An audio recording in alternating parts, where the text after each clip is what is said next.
ina me ke faruwa ne? Na ga ranka ta abace. Tabbas ni ma dai na ga gaba ɗaya sai rami waki ko me ya same shi. Kawai ku manta wallahi kwana biyun nan kullum sai na nuna farshi ne kuma farkin nan yana daure min kai sosai. Ka ce da abokina akwai abin da ke damun ka. Dan Allah ka ga ka faɗa mana.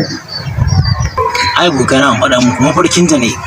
Wallahi wani mafarki ne Dangote ban check ya ce rubuta duk abin da nake bukata. Saboda dodewar basira na rasa abin da zan rubuta na rubuta naira 1000.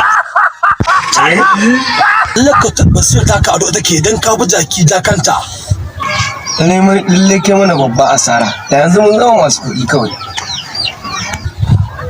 Da ce mun zama masu kuɗi amma yanzu kai mana babba asara saboda dodo basira ɗin kaka. Saboda wannan abin da kai mana kamata ya yi wa dabban duka.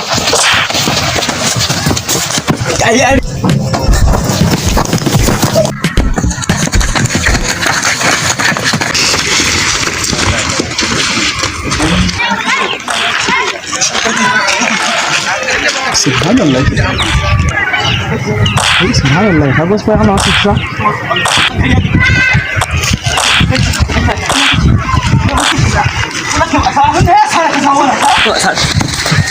Waka kai dan gote maka ta.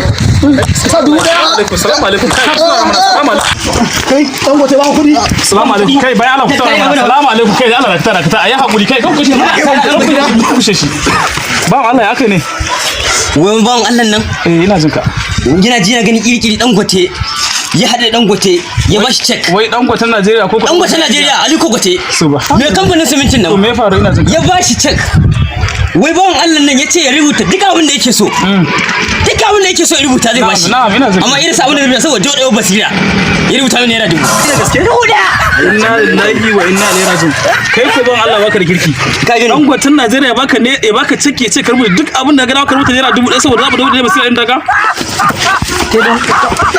Mun za ka asara.